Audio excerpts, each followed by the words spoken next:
Is an obscure prophecy from 1908 now being fulfilled? Yes, and with stunning accuracy. In this video, we will cover a strange prophetic prediction from 1908 found in a novel. The novel, called Lord of the World, was published by a man ordained into the Roman Catholic Church. His name is Robert Benson, the son of an Archbishop of Canterbury who grew up as an Anglican, but later converted to Roman Catholicism a few years before penning Lord of the World. Little is known about Benson's life, except that he had a sickly childhood and would die at age 42. Benson's novel has been called prophetic by Pope Benedict XVI and has been highly recommended by Pope Francis on at least 3 occasions. Benson's novel is not an innocent work of fiction. It contains extraordinary parallels to what we see unfolding in 2015 and 2016. This book describes an age of enlightenment, a golden age of humanity under the Antichrist character named Julian Felsenburgh. Felsenburgh is a U.S. senator who spends his final year in office touring the world. In part 1 of the book, a convention of national leaders is scheduled to meet in Paris. These powers are there to discuss world affairs and the potential for the outbreak of war. The world has fallen into a state of chaos. There is rioting, demonstrations, and even deaths in the streets of Paris and other cities throughout Europe. Felsenburgh leads the American delegation to this meeting in Paris. It is there that he presides over peace, offers calm reassurance to all the people of Europe. A treaty is signed there between the major powers, and Felsenburgh is mediator of that treaty. Despite this, Europe continues its downward spiral into chaos. Felsenburgh tours the world.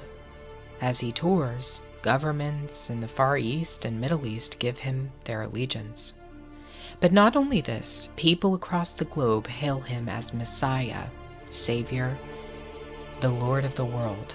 Felsenburgh promises much through his optimistic messages, but his policies reflect a move toward totalitarian power. He begins to persecute people within the Roman Catholic Church. Felsenburgh enacts a law in which people who do not renounce their faith in God will be killed. His goal is much broader than a political agenda. He wants to control the religious system as well.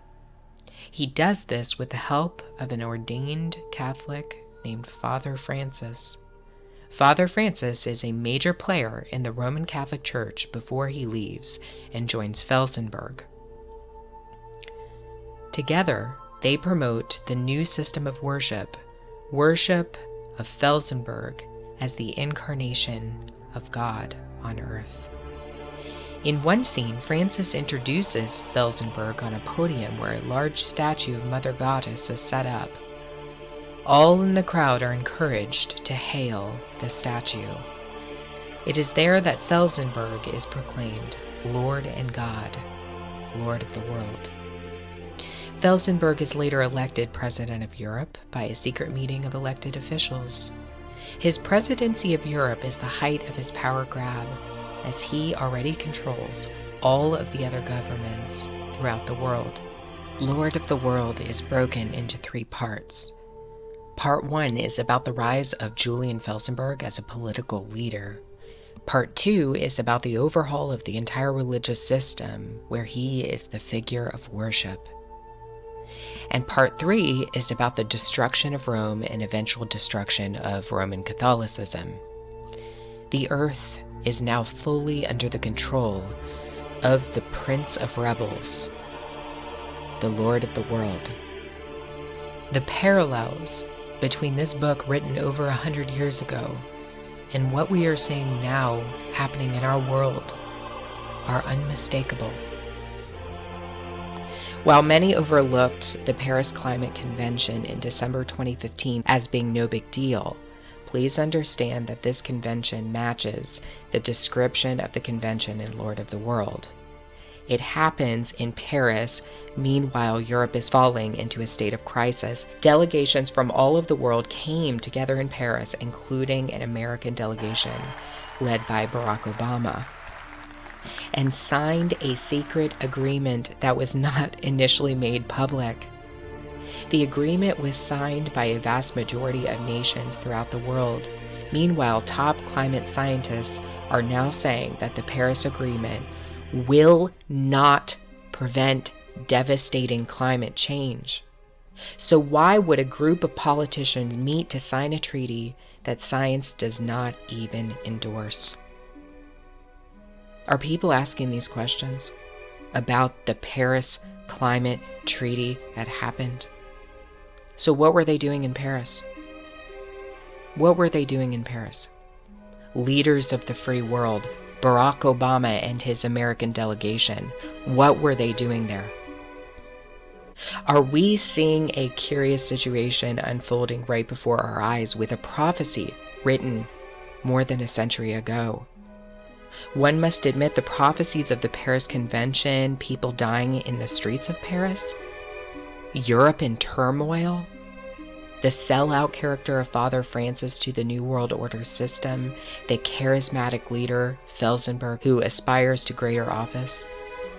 Surely, one must admit that Benson's novel has an incredibly striking parallel to what we are seeing unfolding right now on the international stage. I hope you're watching and that you are fully dedicated to Jesus Christ in this final hour, because there is no other name. Jesus is the only way. I'm here to proclaim that. There will be judgment, and it is coming.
It was a historic meeting at the United Nations today. The United States and 171 nations from around the globe signing the Paris Climate Agreement here in New York City. The accord seeks to fulfill the United Nations goal of cutting emissions and keeping global warming to 2 degrees Celsius. Mr. Secretary General, Monsieur le Président de la France, Your Excellencies, friends and partners in this significant endeavor.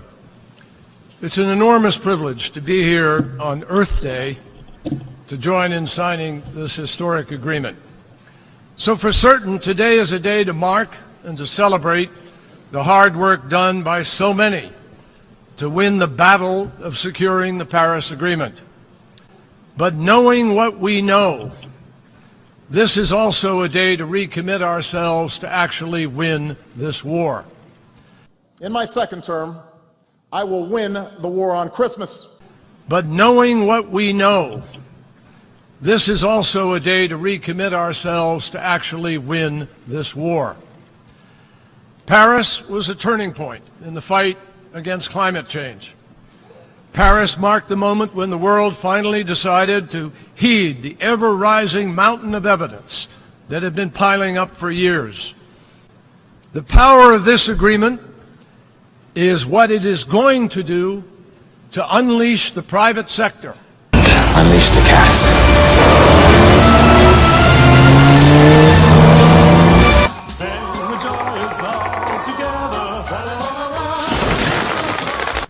None of what we have to achieve is beyond our capacity technologically. The only question is whether it is beyond our collective resolve. So the urgency of this challenge is only becoming more pronounced. And that is why our gathering today is, in fact, historic. The United States looks forward to formally joining this agreement this year, and we call on all of our international partners to do so. As the first Earth Day proved here in the United States, when 20 million Americans came out into the street and said, we do not want to live beside a toxic waste dump. We do not want rivers that actually light on fire. Today, as we think of the hard work ahead, I am reminded of Nelson Mandela's very simple words. It always seems impossible until it is done. And while it isn't done yet, today we are on the march. And for our children and our grandchildren, we are living up to President Kennedy's inaugural admonition that here on earth, God's work must truly be our own. Thank you. So now I would like to read an excerpt from a dream that Sparrow had in the spring of 2013. For those of you who are new to my channel and do not know who the Sparrow is, I encourage you to look up Sparrow's Barn and read some of her dreams for yourself. About 4 years ago, the Lord began to take Erin, also known as the Sparrow, to heaven regularly and show her things that were about to come in the near future. In one of her dreams, in the spring of 2013, she was speaking with Elijah and Enoch, and this was said to her. Elijah said, the proposal of peace is the beginning, then 7 years. The midpoint of 7 is 3.5 years. Then Enoch says, in the timeline of Daniel, there are 250 days from the start of the treaty to the beginning of the performed sacrifice by the Levite priests. The public will see this sacrifice televised. This is the great celebration you saw. There are 250 days between the 14th of Nisan, which is Passover, and the Feast of Dedication, Kislev 25, in a Jewish 360-day year, or Passover to Hanukkah. Daniel spoke prophetically about Hanukkah, and it was not even recognized yet. Elijah says, in Mosaic law there needs to be cleansing ceremonies. The treaty that will be signed will allow the regular sacrifices to begin. The treaty will state that the priests cannot go up to the Temple Mount until the Day of Atonement, or Tishrei 10. The area has been a garbage dump since the Crusades. Okay, so I remember this dream from over 3 years ago as the Lord brought it to my mind last week. After going back to my notes from 3 years ago to find the dream, I saw that it mentioned a treaty being signed on Passover, and then it mentions the Day of Atonement and a 250-day count from the treaty that will end on Hanukkah, when there will be a sacrifice performed by the priest that will be televised. I did a Google search for Passover Treaty in 2016, and I found out that there actually was a significant climate change treaty signed right on Passover in 2016 on April 22nd at the United Nations headquarters in New York City. Over 150 countries signed this treaty.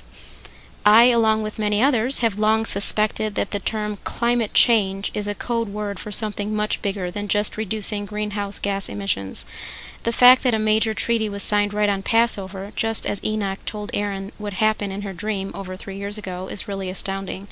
But when we add to that the fact that Enoch and Elijah also point her to Yom Kippur and Hanukkah in the same year that this treaty is signed on Passover, and that the 1260 days of Daniel and Revelation ends on Yom Kippur, and the 1335 days of Daniel ends on Hanukkah, which happens to fall on Christmas Day this year, it really is very clear to me that the Lord is telling us that this is correct and something very significant is coming.